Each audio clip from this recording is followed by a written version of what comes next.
2009, the country surpassed the United States in terms of commercial quotas with Africa. To finance development on the continent, the African Development Bank hopes to attract even more foreign investors. On Thursday, the bank announced the creation of a co-financing fund in cooperation with the People's Bank of China worth $2 billion over 10 years. It is not at all alone. It is a sign of trust with the central bank to give us $2 billion to manage our resources. Despite economic progress in Africa, there remains the issue of poor governance, and there needs to be more transparency and less corruption. If the problem of corruption is not resolved, I don't think we'll get there. It's purely political. We have to go beyond the rhetoric. We have to put into practice what we promised. The bank's main priority is financing infrastructure in the energy sector. Investment is needed in dams, wind and solar energy, road and rail transportation, as well as access to drinking water, sanitation, and information technology. These domains are considered essential for African economies to really take off. Thailand's new military rulers have started asserting themselves at a time when the dust surrounding the martial law is yet to settle down. However, some protesters are now blaming themselves, having endured 6 months of protest. Details in this report by CFI. Anti-government protesters in Thailand are packing up their camps following the announcement on Thursday by Army Chief General Prayut Chan-o-cha that the army had staged a coup d'etat. After nearly 7 months of political upheaval in which 28 people died, the military declared martial law, shutting down television stations, imposing a curfew, and prohibiting all demonstrations. While the Thai opposition believes the coup was necessary to oust Yingluck Shinawatra and her government, there is no guarantee that it will usher in the changes they have been fighting for. I'm very disappointed because we spent more than 6 months protesting, and the people have gained nothing. Now that the army has taken over, people like us will never be heard.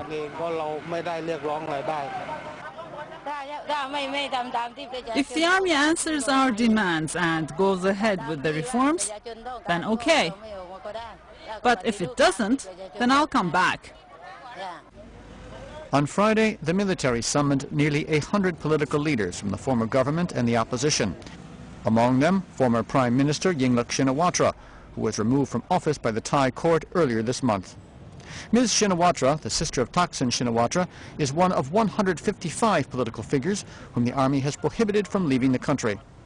General Prayut says his troops had taken control in order for the country to return to normal, which means, as it has in the nation's 11 previous coups, protecting the nation's constitutional monarchy.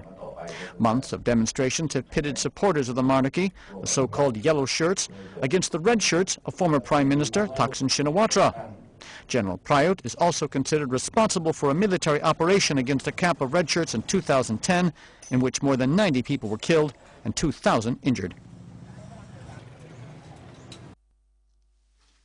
At least 31 people died in northwest China during a deadly violence allegedly engineered by Muslim fundamentalists. The region has a reputation for stoking religious conflicts. The latest incident prompted the Chinese authorities to visit the scene and commiserate with relations.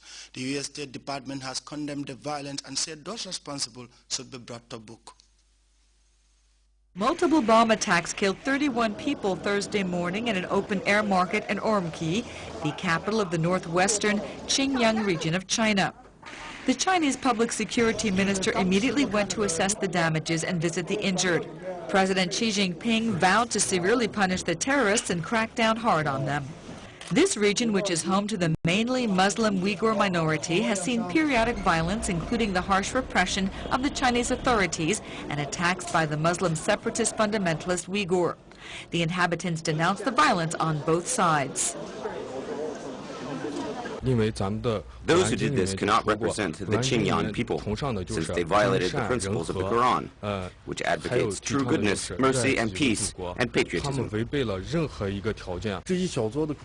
This handful of terrorists cannot represent the Xinjiang people of different ethnic groups.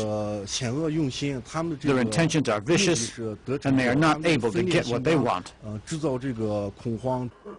The U.S. State Department denounced these latest attacks against innocent civilians and expressed condolences to their families. The Uyghur World Congress did the same and blamed Beijing for not holding talks to find solutions to the problems.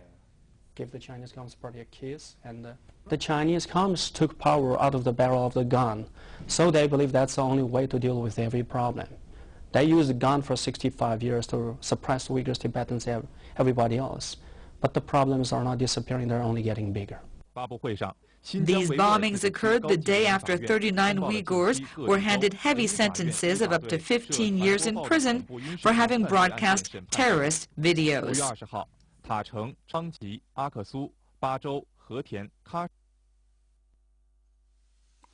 We now take our second break. We'll be back right after this.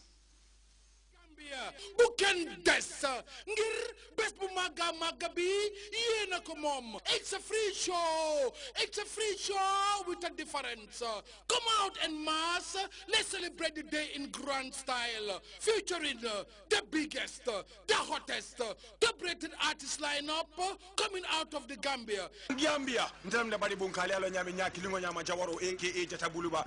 happy birthday to Mr. President. Happy birthday, Mr. President. We see you long life, peace and prosperity. Happy birthday to the President all day, every day. Salute. Hey, na tamuna ninkukuto. Pachak I post the kano yuru de pobaro. Hey, minaba caring Allah boy lam yanchola mo aka pachaki. Happy birthday, President. Hey, alame simayana. Boom. Happy birthday, Mr. President. We love you. It's your boy, we're keeping it real, and I'm wishing my President happy birthday. We're celebrating the President's birthday with a difference this year. Alame bali. Ya ike jendam kwe me long ike kele. Hey. Atirinka narika broki ateli ala nanyadi happy birthday to Mr. President. Atirinka narika yo. Happy birthday to you. Happy birthday to you. Happy birthday to you, President Jammeh. Happy birthday to you.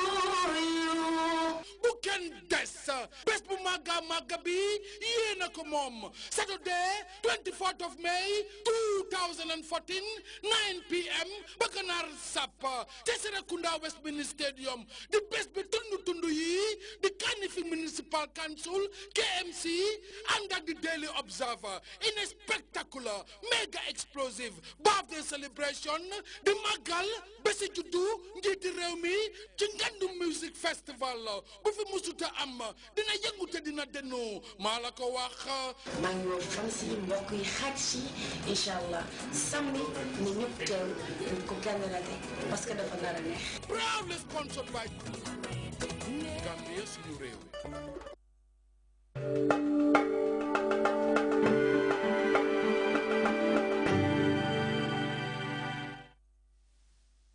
Welcome back. We now join the Central Focus Office for a look at the weather report.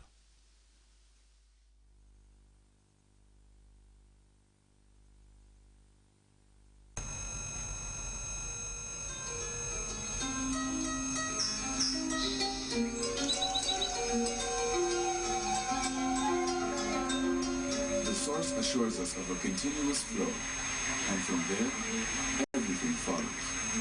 And for those of us who know what the River Gambia stands for, understanding its sustainability in all aspects of life is easily confirmed. The River Gambia provides nutritious delicacies as food, while it provides its wildlife a balanced ecosystem. This river, as a sanctuary, is committed to its inhabitants' needs without season. And as you travel along, all these values are replicated in one company, Elton. Just like the River Gambia, leads in its commitment to values that matter most. Elton, championing the vision for a new generation.